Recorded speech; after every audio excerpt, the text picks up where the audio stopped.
From New York City, it's the Wendy Williams Show.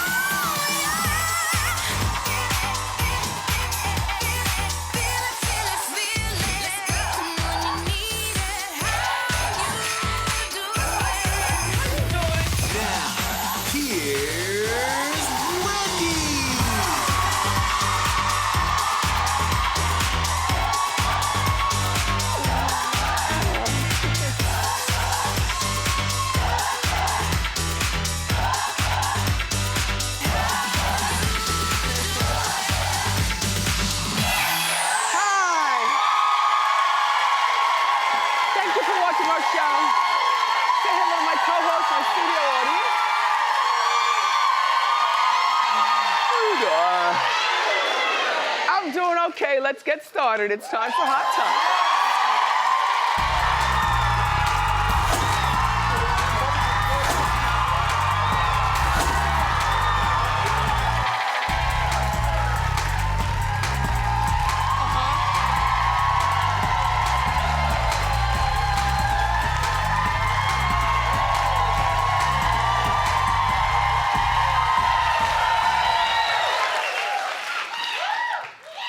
So, Lizzo. Okay, everyone's talking about Lizzo courtside at the Lakers game the other night. And it all began with a black dress with the booty cut out and her thong showing. Yeah. Okay. And, okay, she's got courtside seats. The Laker girls come out. They're dancing to her song. And she caught emotion and was really, really happy. Now, Lizzo is 31 years old, but Lizzo is really seeing like a really good career right now. So I understand her happiness, you know what I mean? We had to put that over, but in actuality, you see the tee and the thong, right? And that's not a dress that she pulled up. That is a dress that had the cutout going on, which means she was sitting, you know, booty down on the seat. You know, she was sitting booty down in the car. She was walking booty exposed into the theater. Now, I would normally think that, like, they would stop her at security and say, ma'am, I mean, we understand, but there are children here. You know, games are like a family affair. And everyone doesn't want to see all that. Now, look. Personally speaking, I love Lizzo. I think she's very, very talented. But I don't care whether this was Lady Gaga, Rihanna, you know, Madonna. It's just wrong. Just wrong. Sorry, Lizzo. But here she's explaining what happened at the game. Take a look. Laker girls came out and they started dancing to Juice, and I just got so excited. And I wanted to show them how much I appreciate and support and love the fact that they wanted to do that for me. So I stood up and I danced. And I turned around and I shook my tonku kwankwa. No one was technically ever going to see my butt, but the Laker girls started dancing, so I had to dance too. I get it. I get it. You know, she says that this is always who she's been. Critics are, well, she says the critics have no effect on her. She doesn't want to be censored, and just because she's suddenly famous. I admire her going ahead with who she is, on one hand. On the other hand, I think maybe there's a time and a place for a cutout with a thong showing, like maybe at a Lizzo show, or maybe the strip club, or maybe the nightclub. I don't know, but you know, to each his own. To each his own.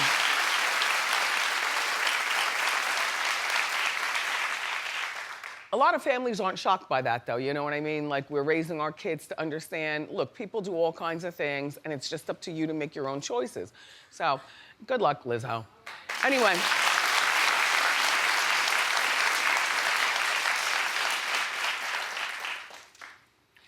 There's a regular who comes to the show right next to Norman in the front row. And it's odd because I've always said he looks like Fat Joe. Yeah. Fat Joe already sitting in our audience. No, you know what? You have been supporting us like since the beginning of our 6-week sneak peek. You've been here so many times. And it's odd because now you're here on Fat Joe Day. Oh. Anyway, there are more details about the Juice Wrld death. You've probably heard them by now. Juice Wrld's girlfriend, actually, was on the plane with him. They were flying private with 8 other passengers going to Chicago. And when they landed, you know, the feds were called because the captain alerted the feds, you know, before they landed, you know, there are guns, there's 70 pounds of marijuana, there's bullets that pierce through metal, and the plane landed. And when the plane landed, the feds were waiting for them. They found 3 guns, 6 bottles of prescription cough syrup, and 41 bags of weed, totaling 70 pounds. Well, it was a real mess. TMZ thank you TMZ, got the pictures of the weed and the vacuum sealed bags, and Juice Wrld allegedly got panicked and swallowed all the Percocet to keep the feds from finding him, and that's when he went into, I guess, the shock and the seizure, and then the paramedics tried to revive him with the Narcan, and he revived, but then he slipped back under. Well,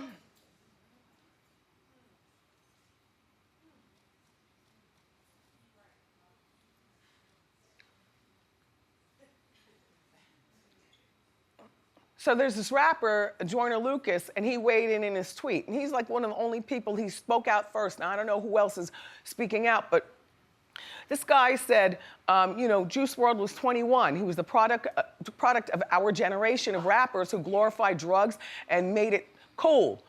All the lean, all the pills that he was glorifying. You're teaching kids to do it. Shame on you. You happy now? I mean, it was harsh, but true. Okay.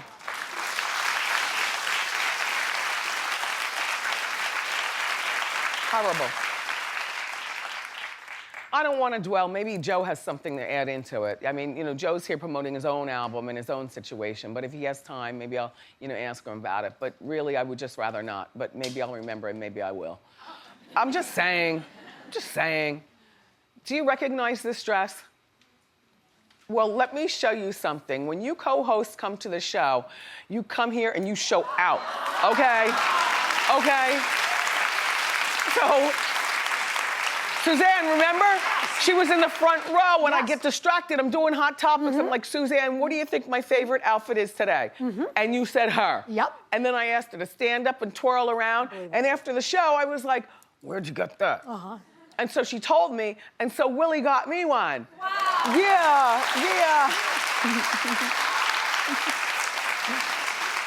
I hope she's watching. You're an influencer today. Yup. When you show up, show out. WendyShow.com. The tickets are free. I want to give a shout out to Cassie. She had the baby, she and her husband. Yep. It's their first child. And I like the baby's name. It's a girl named Frankie Fine. Frankie Fine. Well, congratulations, Cassie and Alex. Yeah. I don't know about you, but there's certain shows that have defined a period in my life. You know, like I remember when 21 Jump Street first came on. I was a brand new DJ in Washington, D.C., and I just loved this show. This show was like my everything. And Pinhole was always my favorite, though. Something about Pinhole, he was like hot and chubby, right here. Right? This is Dom DeLuise's son. At the time, I didn't know he was Dom DeLuise's. I just knew his name is Peter DeLuise, right? He was hot to me. Like a little chubby, chubby. Look at that.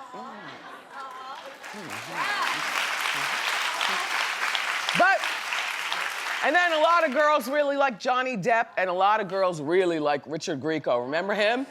Yes, right here. Here's the Richard Grieco. Well, he doesn't look like that anymore, honey. Okay. No. What is that in the corner of his mouth? Now, mind you, he's 54 years old, and this is his mugshot.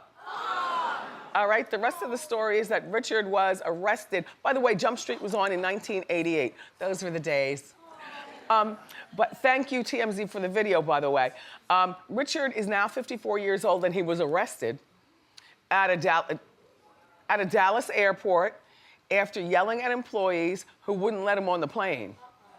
Now, here we go. According to TMZ, he reeked of alcohol, was slurring his words, and yelling at the employees. But you know, he admitted that he had 2 cranberry and vodkas. Well, now, you know how you have some friends who want a whole glass of vodka, and they say, just put a little bit of cranberry in it for some color, So anyway, the cops also found that he had something called Klonopin on it. Do you know what that is? Yeah. Clap if you do. Well, what is it, Nortman? It mellows you out. It's kind of like a Xanax, so I've heard. Well, they found some Klonopin on him, and he ended up getting arrested. And so the mugshot was the one with that thing in the corner of his mouth. I'm so distracted. It just looks so painful. Looks like he gained a lot of weight and stuff like that. That's the problem when you start out hot. There's nowhere to go but down. You know, it's like, you know, shout out to everybody who is, you know, if you're 21 years old and you still got some work to do on yourself, by the time you get to be his age, you'll be the hot one. You know what I mean? You gotta work on yourself. I don't know whether he's working, I don't know whether he's married, I don't know anything more about it. But there's that story. Hey, Norman? Uh-huh. 3, 2, 1, and Christmas. The snow's coming down. Christmas. I'm watching it fall. Christmas.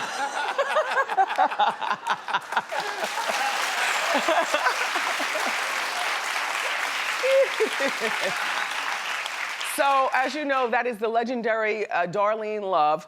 That's her big Christmas song. She's 78. Now, see, this is what I'm talking about.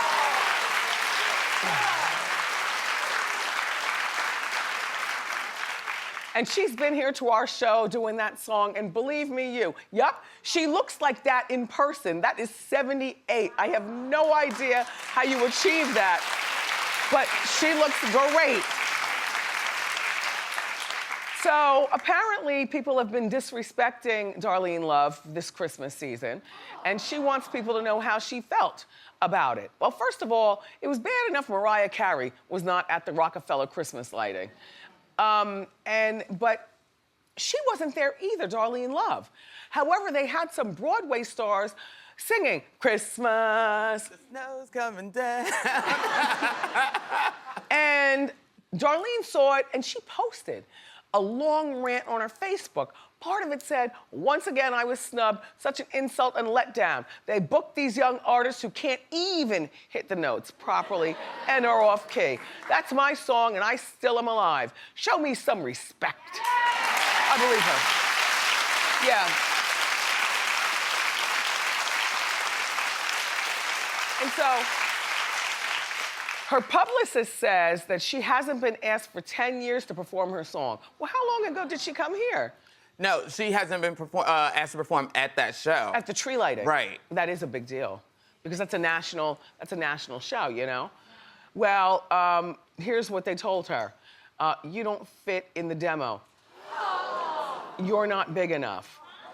Well, I thought the tree lighting was for everybody, from the goobers in your arms to the old people with canes and everyone in between. Then they suggested to her, well, you know, maybe if you perform with somebody like Bruce Springsteen, it would, but Bruce Springsteen's old too. Or Bette Midler, well, she's old too. Miss Love, you've been snubbed. Yeah. Yeah.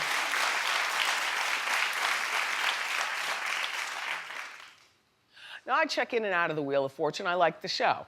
You know what I mean? Very comforting, been on forever. Vanna White hosted Wheel of Fortune last night for the first time. Yep.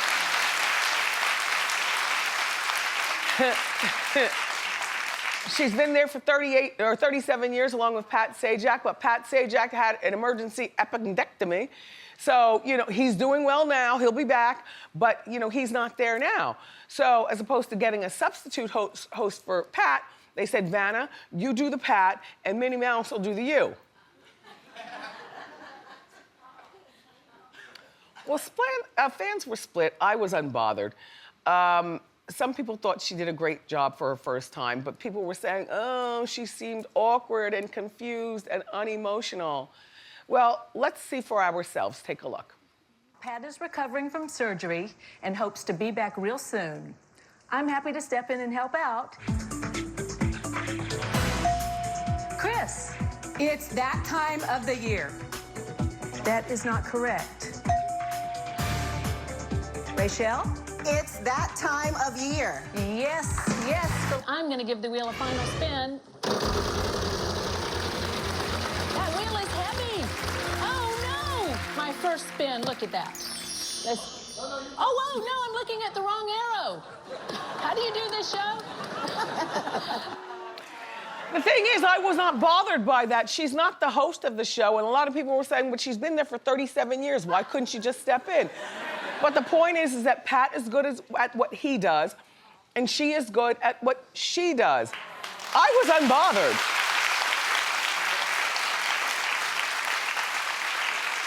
Viewers were also mad at Minnie Mouse, who took over Vanna's job. Viewers were mad that Minnie didn't even touch the letters. But they were mad that she just stood there and pointed. How are you gonna get mad at Vanna and Minnie Mouse? You know, you all need something else to be mad about. All right, relax.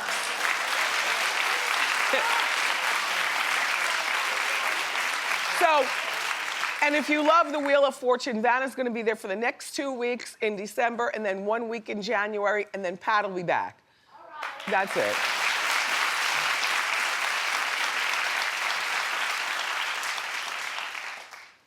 So there's this woman who's a news reporter. Where's she from? Savannah, Georgia. Okay, from Savannah, Georgia. And she was smacked in the butt, in other words, violated, during a live report. Now, her name is Alex. I can't pronounce her last name, but she was covering the Savannah Bridge Run in Georgia when one of the runners slapped her in the booty. And she reacted. Take a look. People also dress up in costumes for this bridge run, so it's very exciting. It's very exciting. So she got on Twitter and she said, to the man who smacked my butt on live TV this morning, you violated, objectified, and embarrassed me. No woman should ever have to put up with this at work or anywhere. Do better. Well, they ended up finding the guy. She filed a police report. The man was identified and banned from all future races.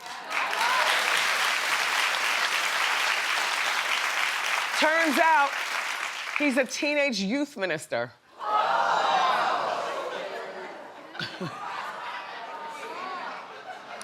His lawyer says that he's a loving husband and father as well, who had no criminal intent. Yeah, but you also have no sense, sir. Do you realize that you can't do things like that? Did you think that Alex was not gonna say anything? I mean, she reacted, but she kept reporting, but I loved her reaction, and I love that they caught him, and now we've exposed him as the teenage youth minister. And a husband, and a father. But she kept going, she kept it professional, as opposed to throwing down the mic and going crazy, you know? Good for you, Alex. Shame on you, man. All right, everybody, a little louder. We've got more great show for you. Up next, hip-hop icon Fat Joe is here. So, grab a snack and